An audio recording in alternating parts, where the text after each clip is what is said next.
सबैमा नमस्कार तथा आत्तु। आउनुहोस् आज हामी जुम्ली खस साउने संक्रान्तिको परम्परागत विरासतका बारेमा जानौँ। साउनको 1 गते नेपालका अन्य ठाउँहरूमा महिलाहरूले हरियो चुरा, पोते र मेहेन्दी लगाएर रमाइरहँदा कर्णालीका गाउँहरूमा भने खस साउने संक्रान्ति मनाउने परम्परा रहेको छ। जुम्लीवासीहरूले असार महिनासम्म धान रोपेर गोडिसकेका हुन्छन्। सोही हिलो मैलोलाई राँको बालेर लुतो फाल्ने संक्रान्तिका रूपमा विशेषतः यसको महिमा अझ बढी रहेको छ। साउनको 1 गते एका बिहानै गाउँका युवा युवतीहरू कर्णालीका खोलाहरू नागेर पाल्लाखाडा डोर जस्ता जङ्गलतिर उक्लिने गर्दछन्। अहिले पनि युवा युवतीहरू सल्लोको झरो चिर्न र भुइँ खापल टिप्न वनमा जाने गर्छन्, जुन झरो बेलुका राँको बाल्नको लागि प्रयोग गरिन्छ। खस पहिचानको रैथाने ढोका साग जसबाट गुन्द्रुक बनाइन्छ, यसलाई पनि युवतीहरूले सङ्कलन गरेर ल्याउने चलन रहेको छ। पहिला एउटा डाँडाबाट अर्को डाँडामा एक गाउँका तरुणी र अर्को गाउँका तन्नेरीहरू बीच मनै थर्किने गरी गीत गाउने चलन थियो। त्यस बखत पारी डाँडाबाट केटाहरूले यसरी गीत भन्दथे। दही हाल्यौ दो मै हाली छै गाबु खोल्प खोल्प, दही हाल्यौ दो मै हाली छै गाबु खोल्प खोल्प, त्यहाँ पारी बोलाउने भाउ फेरि बोल्प बोल्प, त्यहाँ पारी बोलाउने भाउ फेरि बोल्प बोल्प। अब केटीहरूको जवाफ हुन्थ्यो, त्यहाँ पारी मसिना पाखा ढल्की चढ्ने गाइय, त्यहाँ पारी मसिना पाखा ढल्की चढ्ने गाइय, चुल्ठीको झुकेर ओलाउला वारी आइज साइय, मालाउँदो छोडुवा भैसो मालै पड्या दाउला, मालाउँदो छोडुवा भैसो मालै पड्या दाउला, जाति राम्री छोटिकन मैलिन आइजाउँला, जाति राम्री छोटिकन मैलिन आइजाउँला।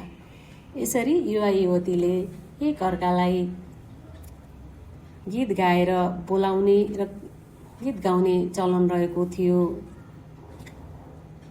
यसरी युवा युवतीहरू जङ्गलमा रहँदा घरमा रहेका मानिसहरूले ओखलमा धान कुट्ने, खिर बनाउने, रोटी पकाउने जसलाई हामी टाटे पनि भन्छौँ र आलुको खडिया बनाउने, राइतो बनाउने काम गर्दछन्। यस सङ्क्रान्तिमा छोरी, चेलीबेटी र आफन्तहरू आउँदछन् र उनीहरूले घरमा रमाइलो गरेर हाँसी खुसीका साथ यस पर्व मनाउने गर्दछन्। राँको बाल्दा सुरुमा कनका सुन्दरी गढीमाईलाई पूजा गरेर पुजारीले पहिलो राँको बाल्ने गर्दछन्।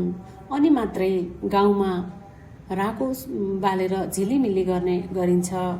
राँको बाल्दा घरको चुलोमा अङ्गार, खरानी, धुरीको दर्सो, ढटेलो, चामल आदिलाई पोको राखेर घरको चारैतिर घुमाएर घरमा शुभ होस्, भूत प्रेत र रोग व्याधि नलागोस् भन्दै टाढा लिएर ढटेलोको झाडीमा फाल्ने चलन छ। यो आफ्नो वासस्थान र आत्मालाई शुद्ध बनाउने खस वैदिक परम्परा हो।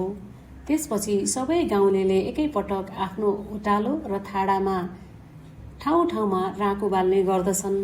सो समयमा अर्को गाउँका कुटुम्बहरूलाई जिस्काउँदै ठट्यौली पारामा गाली गर्ने गरिन्छ, जसमा लुतो पाब्डो लैजाऊ, कुटे आँची लैजाऊ, बुढो बल्ल लैजाऊ, फापरको चिलो, धानको भुस, धुरीको धर्सो, चिलाउने, बिजाउने, खड्किने सबै लैजाऊ भनेर फ्लाक्दै अर्को गाउँका कुटुम्बहरूलाई गाली गर्ने गरिन्छ।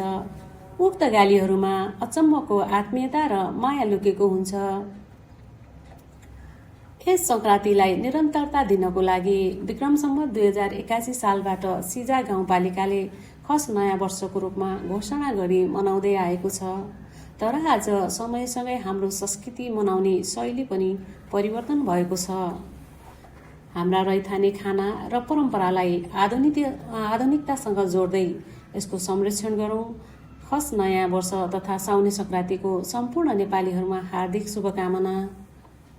तपाईँलाई हाम्रो इतिहास र यो राँको बाल्ने, लुतो फाल्ने खस साउने संक्रान्ति कस्तो लाग्यो?